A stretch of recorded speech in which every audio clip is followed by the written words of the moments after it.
You're listening to Life of a Middle Child, a voiceover story by Neil Borno.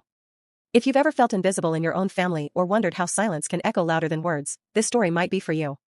This is Chapter 2, The Day Everything Changed. Let's begin. At that time, I was so young. I had no real grasp of what death actually meant. All I remember is suddenly coming home from the hospital one day to find everyone in the house dressed in black. They put black clothes on me too, and then I was taken to a graveyard. Known and unknown faces drifted around us, offering comfort, but I didn't understand why. I just remember my mother, weeping, clutching son's small teddy bear. And on a cold, big stone, there was a small picture of my little brother carved into it.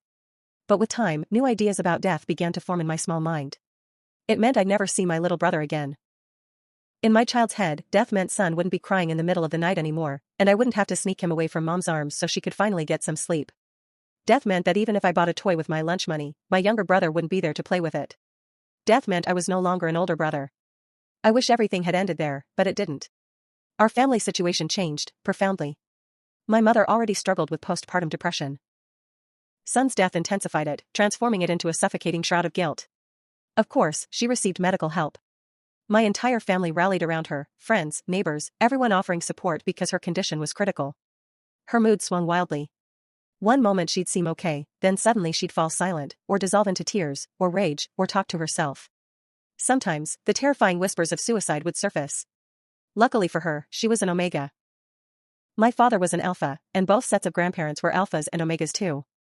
Aside from me, everyone else in our immediate and extended family was an Omega. So, thanks to their pheromones, everyone instinctively understood what she needed. What her emotional state was. But I couldn't understand any of it.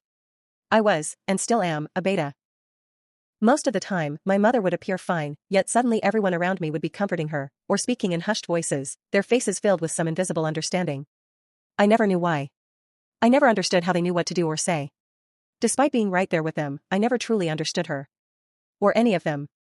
Little by little, I realized I was different. They didn't need to speak. They could sense each other's feelings, like they were having a silent conversation. But I was never a part of it. It was as if I was there, but invisible. Gradually, that made me feel like something was fundamentally wrong with me. Then, one day, things spiraled out of control. My father had gone to Sky's parent-teacher meeting. I was outside with Grandma, picking vegetables from the garden. I walked back inside, hands full of fresh produce. Only to find my mother standing by the kitchen sink. Blood was gushing from a deep cut on her hand. She looked shocked to see me. But when I opened my mouth, ready to shout for help, she screamed first. "It's because of you. You're a murderer. If it wasn't for you, son wouldn't have died. It's you. My mental state was already fragile, but those words shattered something inside me. My mind retreated into some kind of subspace. I couldn't even hear her next words, the ones she spoke desperately. No, it's not you, it's me. Because of me. I'm a horrible mother, I'm a murderer. I have no right to live. I killed him. I don't remember what happened after that. But I know that day changed me. My mother had to be hospitalized, starting intensive therapy. That same day, my father sat me down for a long, solemn man-to-man talk. And that's how I finally learned the truth. I was different. I was the only beta in our family. And as a beta, I don't produce pheromones like alphas or omegas. My family members could sense each other's emotions, understand things without words. But not me. That's why they always seemed connected, and why I always felt left out. My father apologized. He admitted he hadn't been a good father to me, but he promised he would try. Still, something in me had already changed. When Grandma came inside, all she saw was my mother, bleeding and blaming herself. She told my father about it. But I never told anyone what my mother had screamed at me. Like her other episodes, it was as if she'd forgotten all about it.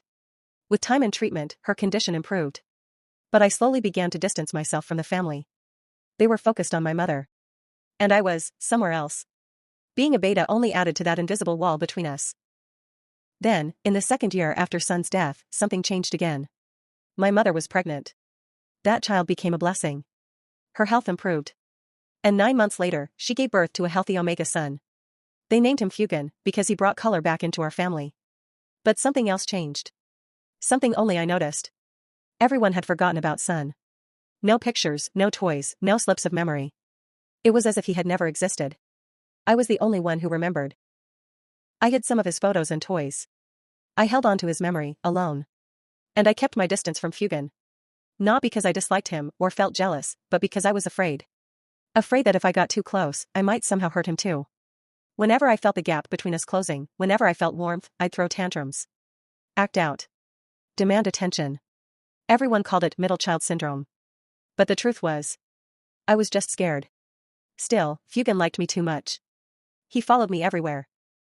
And I couldn't help it. I loved him. I loved Sky. I loved my family.